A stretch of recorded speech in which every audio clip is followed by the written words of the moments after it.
붉은색 해병대 티셔츠를 맞춰 입은 해병대 예비연대 회원들이 국회 본회의장에 입장합니다.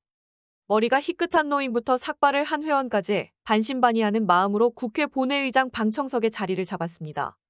국민의힘 의원들은 야당을 향해 언론장악 입법 폭주를 멈추라는 말을 들고 회의장에 입장했고, 더불어민주당 의원들은 여당은 특검을 수용하라는 말을 자리에 내걸었습니다.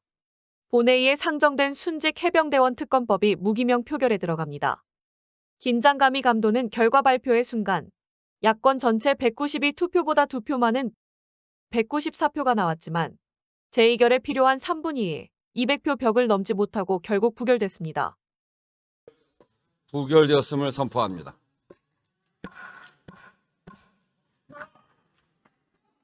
부결 발표의 순간 여권 내에서는 박수 소리가 터져나오기도 했습니다. 반면 숨죽이며 초조하게 투표 결과를 기다렸던 해병대 예비여견대 회원들. 부결이 발표되자 눌러왔던 감정이 폭발하듯 일어나 주먹을 치켜들고 거세게 항의했습니다. 한동훈은 지금 당장 재상병 특검 한동훈은 지금 당장 발의하라 약속을 이행하라.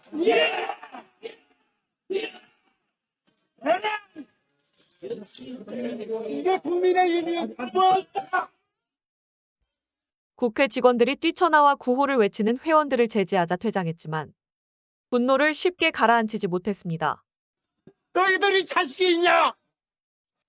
최해병 특검법이 재의결을 거쳐 부결된 건 21대 국회 마지막 날인 지난 5월 28일 이후 두 번째입니다. 국민들의 뜻을 거스를 수 없고 의구심을 풀어줘야 한다며 제3자가 추천하는 최상병 특검법의 중요성을 강조한 한동훈 대표. 제가 당대표가 되면 국민의힘에서 그렇게 진실 규명을 할 수 있는 특검을 발의하겠다는 말씀을 드립니다. 그게 제 생각. 당대표가 되고 나서 주재한 첫 회의에서의 일성은 민주당의 법안을 강력히 저지하자는 것이었습니다. 국민의힘이 잘못된 법률이 통과돼서 국민들이 피해 보는 것을 단호하게 막아내겠습니다. 제가 앞장서겠습니다. 자신이 경선에서 내세웠던 제3자 추천 특검에 대해서는 어떤 언급도 없었습니다. 하루 전에도 달라진 입장이 없다고 했지만 윤석열 대통령과의 만찬 이후 미묘한 태도 변화를 보였습니다. 한 대표의 러닝메이트였던 장동혁 최고위원은 한술 더 떴습니다. 제3자 특검 논의에 실익이 없다며 최상병 특검법 자체를 추진하지 않겠다라고 속내를 드러냈습니다. 장 최고위원은 사견임을 전제했지만 한 대표의 최측근이라는 점에서 후퇴했다는 비판을 피하기 어려워 보입니다. 야권에선 당대표로서 한동훈표 특검법 발의를 지시하고 당론으로 채택하라고 압박했습니다. 개혁신당 이준석 의원도 수정안을 제안하지 않고 재의결에 동참하지 않는다면 시건으로 임기를 시작하는 거 아니냐며 특검법 발의를 촉구했습니다. 최상병 특검법 재표결을 앞두고 국회 본회의장 앞은 반으로 갈렸습니다. 더불어민주당은 국민의 명령이라며 특검법 수용을 촉구했고, 재병 특검 찬성하라. 국민의힘은 방송 장악법 처리를 위한 본회의 개최 자체를 반대하며 특검법 반대 당론을 재확인했습니다.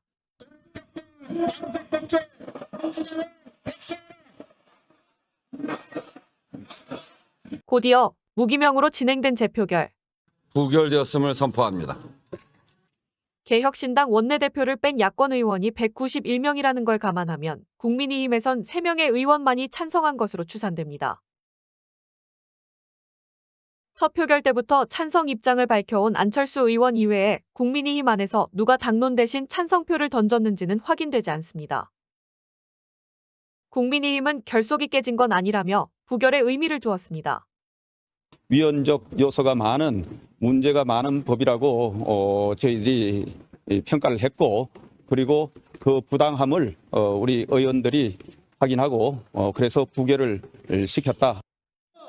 더불어민주당은 민심을 배신하고 공정과 상식을 폐기했다고 규탄했습니다. 국민의힘이 수사 외압과 국정농단의 공범이 아니라면 권력과 민심을 두고 어떻게 이런 선택을 할 수 있단 말입니까? 조국혁신당은 곧장 대통령을 겨냥한 윤석열 수사회 특검법을 발의했습니다.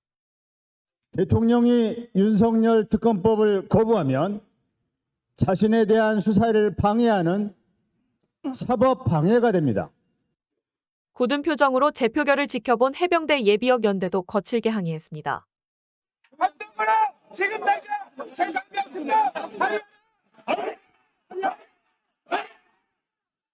해병대 예비역 연대는 제3자 추천 특검법을 제안한 한동훈 국민의힘 대표에게 국민과의 약속을 지키는 정치인이 되어달라고 촉구했습니다. 자, 그러면 지금부터 잠시만 주목해 주시기 바랍니다. 제가 구독자분들을 위해서 깜짝 선물을 하나 준비했는데요. 제가 항상 여러분들께 뭐라고 말씀을 드렸나요? 뉴스만 평소에 잘 챙겨보셔도 돈이 된다, 돈을 벌 수 있다라고 말씀을 드렸는데요. 자, 여러분들 여기 보이시는 이스라엘과 하마스 전쟁 같은 뉴스를 보게 되면 여러분들은 어떤 생각이 드시나요? 그냥 뉴스만 보고 끝내는지, 아니면 이 뉴스를 어떻게 이용할 수 있는지, 이 부분을 고민하고 계시는지 되물어보고 싶습니다. 자, 그 이유가 뭐냐면 제가 지난 11월 초에 여러분들께 뭐라고 말씀을 드렸죠. 지금은 반도체 산업에 관심을 가져야 한다. 뉴스만 보고 그냥 넘기지 마시고 투자 쪽으로 생각을 한번 해보셔야 한다라고 말씀을 드렸습니다. 그리고 나서 이런 썸네일들 뉴스를 통해서 많이 보셨을 텐데요. 이런 반도체 산업이 이슈가 됐을 때 부자들은 어떻게 생각한다고 했나요? 반도체 관련주는 뭐가 있는지, 어떤 종목이 가장 좋은지, 어디에 투자해야 돈이 몰리는지 자연스럽게 생각한다고 제가 말씀을 드렸죠. 그 이유가 뭐냐면 부자들이 봤을 때는 이슈가 곧 돈으로 이어지고 그 이슈가 나에게 돈을 벌어준다는 경험적 확신이 있기 때문에 부자들은 항상 이런 사회적 이슈를 관심 있게 챙겨본다. 이렇게 제가 말씀을 드렸는데요. 제가 지난번에 시청자분들과 함께하는 주식으로 수익 내기 이벤트를 진행했었는데요. 당연히 100% 무료로 진행을 했었고, 자, 여기 보시면 아시겠지만 제가 지난번에도 저한테 구독이라는 문자 남겨주신 모든 시청자분들께 이렇게 반도체 관련주 중에 가장 급등할 확률이 높은 딱 한 종목, 많은 종목이 아니라 딱 제주반도체 한 종목을 여러분들에게 추천드렸어요. 그러면서 여기 나와 있는 대로 정확히 얼마에 매수해야 하는지, 그리고 수익률이 어느 정도 나왔을 때 팔아야 하는지 이런 부분들까지 여러분들에게 정확히 알려드렸었는데, 자, 지금 실제로 어떻게 되었나요? 오른쪽을 보시면 아시겠지만 제가 11월 초에 문자로 이 제주반도체를 소개해드리고 나서 실제로 한 달도 지나지 않아서 이렇게 주가가 2배 이상 급등이 나왔습니다. 그리고 1월 말까지 이 상승세가 계속해서 이어졌죠. 그래서 당시에도 굉장히 많은 분들이 제가 드린 이 종목 제주반도체로 수익을 내실 수가 있었을 텐데요. 다시 한번 축하드린다는 말씀을 드리겠고, 자, 이번에도 마찬가지입니다. 최근에 이슈되고 있는 것이 AI, 즉 인공지능 산업이기 때문에 우리가 이렇게 생각해 봐야겠죠. 인공지능 산업의 경쟁이 심화되면 인공지능 기술에는 한층 더 높은 기술력이 반드시 필요할 수밖에 없다. 그럼 그 중에서 인공지능 관련 해외 특허가 많고 실제로 특허가 적용되고 있는 기업이 가장 크게 부각받을 수밖에 없다. 당연히 우리가 이렇게 생각해야 된다는 겁니다. 자, 그렇기 때문에 제가 이번에도 뭘 보내드린다. 인공이라는 문자 보내주시면 제가 인공지능 관련주 중에 앞으로 대장주 역할을 하면서 주가가 가장 크게 급등할 한 종목을 구독자분들에게 문자로 종목명과 사고 파는 시점을 모두 알려드릴 거예요. 그래서 여러분들이 주식으로 돈 버는 연습을 한번 해보시라 이렇게 말씀을 드리고, 혹시라도 나는 주식을 하지 않는다 하시는 분들은 주변에 주식하시는 분들에게 추천을 해주셔도 되고, 아니면 연세가 있으셔서 투자가 어려우신 분들은 이 종목을 가지고 자녀분들에게 한번 사봐라, 이걸로 한번 수익을 내서 용돈 좀 챙겨줘라, 이렇게 조언을 해주실 수도 있는 거겠죠. 그래서 지금 이 영상을 보시는 시청자분들 중에 나도 이번 종목이 좀 궁금하다 하시는 분들은 누구나 상관없이, 그리고 어느 시간대나 상관없이 부담 없이 이렇게 상단에 제 번호를 항상 남겨놓고 있습니다. 0110-4218-3137번으로 저에게 이런 식으로 인공이라는 문자 보내주시면 제가 이번에도 똑같이 무료 추천 급등주 문자를 보내드리겠습니다. 이해되시죠? 제 번호 0110-4218-3137번으로 인공이라는 문자 보내주시면 여러분들이 직접 이슈를 통해서 돈 버는 연습을 해보실 수가 있는 거고, 제가 돈을 받는 것도 아니고 투자를 대신해 드리는 것도 아니니까 부담 없이 신청해 주시면 되는 겁니다. 그리고 수익이 나면 저는 다른 것은 바라지 않습니다. 제 채널에 구독, 좋아요 한 번씩만 눌러주시기만 하시면 됩니다.